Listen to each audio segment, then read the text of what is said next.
Mr. Wiley here, back at it again. This week, we're going to be talking about improv. For those who don't know, improv is short for improvisation. Improvisation is one of the greatest tools an actor can have in their tool belt. It is your actor's instinct. It is your go-to tool during any performance. It is honestly one of my favorite skills to ever develop with students and myself. I've been a part of it for as long as I can remember, since I was in 7th grade, doing different teams in college, in high school, and even a couple professional ones that I have so much fun with. Improv is one of the funnest things ever. So, very basically, improv is just performing without a script. It is you doing your very best to tell a story with as many people as you can and just trying to tell a full story without it completely falling apart. You're making it up all as you go along, and you actually do this every single day, you just don't realize it. All improv is working on those reflexive skills you have to make you even better at, making up as you go along. Kind of like what I do with this. That's a lie, I write a script for this, including this part right here. I didn't write a script for this part. Most of you will probably know improv from the show Whose Line Is It Anyways, where there's usually 4 actors and they get various different games that they do on the show, and generally it's pretty funny. Here's a couple clips to give you a little small idea of what we do here. Game called Party Quirks. This is for Greg. You're going to be hosting a party, and Wayne, Colin, and Ryan are going to be the guests. Each of you have a strange quirk or identity that's written in these envelopes. This is the first time they've ever seen them, and what Greg has to do is guess what the quirks are. So Greg, why don't you come over and start the party? Wayne, Colin, and Ryan, you line up over there, and I'll buzz you in with the doorbell here. And whenever you're ready, Greg, start the party. Yeah, it's a Spice Girls party. Since they're missing one, I'm the new one, Specky Spice. There's the bell. Hello, Wayne.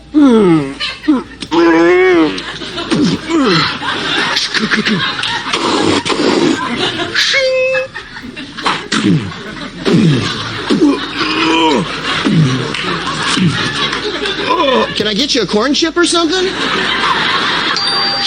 Hey, you just relax over there. Hi, Colin. Hi, how are you?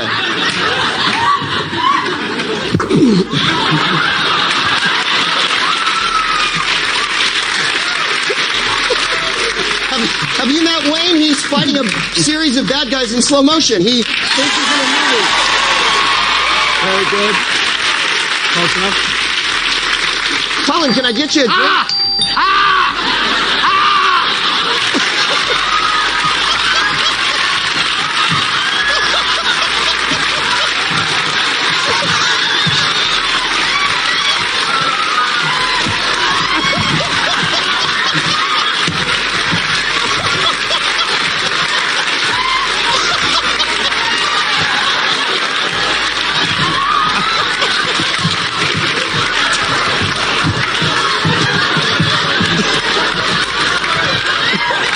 A game of Twisters out of the question at this point.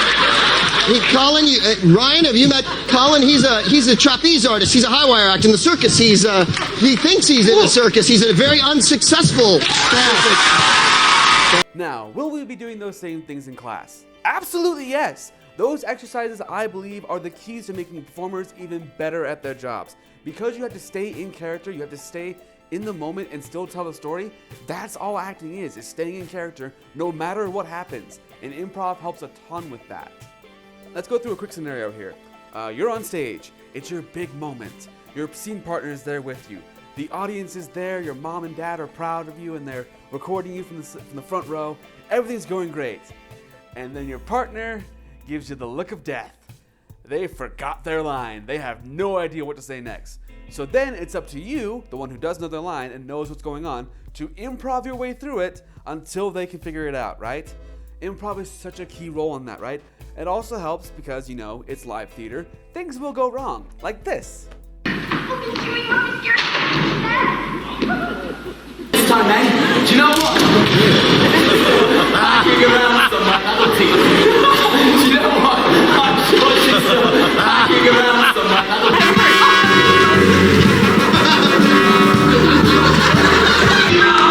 Thanks to my new dress code.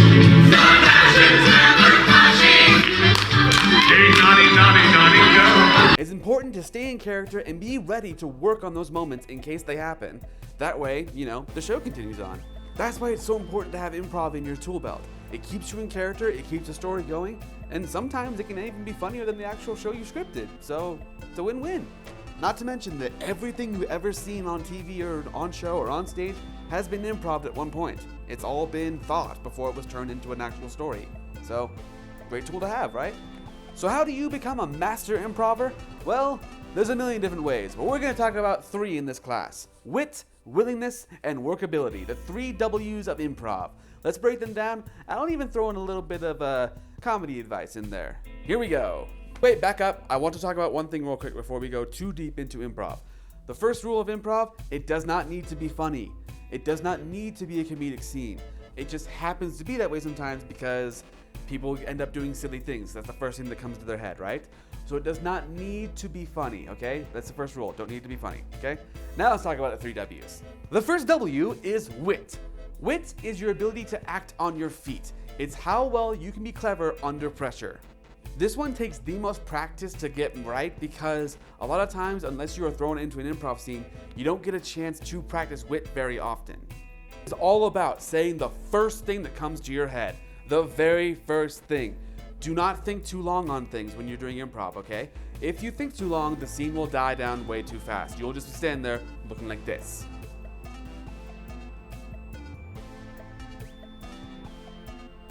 So practice now, just saying the first thing that comes to your head. Because honestly, we'll laugh more at that than the one you think too long about, or the one that you think about beforehand and then you try and throw in there. Pre-planning really works very well with improv, okay? It's all about reaction and honesty. Honesty is a key to comedy right there. We only laugh at things when there's a genuine grain of honesty sprinkled in there somewhere, okay? Cool. Moving on. The second W is willingness. Willingness is your ability to adapt to whatever's happening in the scene. Because it's improv, things are gonna get weird real fast. It's your ability to accept whatever crazy situation is about to happen to you. So basically all of 2020. Think of it like you're river rafting, okay? If you've never done it before, you're all in one boat, you're all rowing, and you all need to get to the end of the river, right? The easier way to do it is if you all paddle with the current going forward. If you try and fight it, the boat either spins out and it becomes very dangerous, or you end up getting hurt. So it's better to just flow along with whatever crazy situation is happening, okay? A very good way to practice this is to practice saying yes and. Let me say that again. Yes and. Okay? Okay. Here's why. The yes part is you accepting the situation. It's you going, yeah, okay, we're going along with this. And the and part is building on that scene, okay? You build upon the scene you are a part of. So, for example, hey, you wanna help me trim my toenails? Yes, and let's have a spa day while we're at it. A quick note, I usually write scripts for all of these lesson videos, but for this one, since it's improv, I didn't for those snippets, so we'll see how they turn out. I don't know yet. I haven't edited things yet. So, willingness is all about accepting and building. Accept and build, accept and build. Got it? Good, great. Here we go, number 3. Workability is your ability to work with your scene partner. Remember, in any improv, it is never a one-man show. If one of you fails, all of you fail. So, make sure you are helping your partners along in your scenes, okay? You help them build the scene. You help them establish who you are, what you're doing there, why you're there, what's happening. It's all falling together on both of you, or 3 of you, or 4 of you, or however many of you there are in that given scene. That's why most improv troupes you have to audition for, and then you stay with them for nearly a year, because the more you know about someone in that class or in that troupe, you know their strengths and their weaknesses. So if you know someone who's a very high energy individual and you're not, it's up to them to help you bring you up, right? Or bring you down if it's a very serious scene, right? It's all about supporting each other and teamwork. So that's what workability is, okay? Moving on. So those are the 3 W's: wit, willingness, workability. Now, with any skill in life, this takes practice to get good at. So if you're in class, practice these as often as you can. Volunteer yourself as often as you can. And if you're at home, pull in your family members as often as you can before you do your recordings towards the end of the week, okay? Plus, they're a ton of fun. It's great to, get up and perform and not know what you're doing. It's a great experience. For each section of theater, so beginning and intermediate, you're each getting your own set of improv exercises. So, check the modules for when you can. Cool. And that does it for improv. It's pretty short, but a lot of it falls on you. You've got to practice when you can. So practice, practice, practice. play these exercises as often as you can during this week. Sound good? Cool. If you're in class now, I turn the time over to your in-classroom teacher, and if you're online, head into the modules and get to work. Have a great day, everyone, and stay safe. Bye!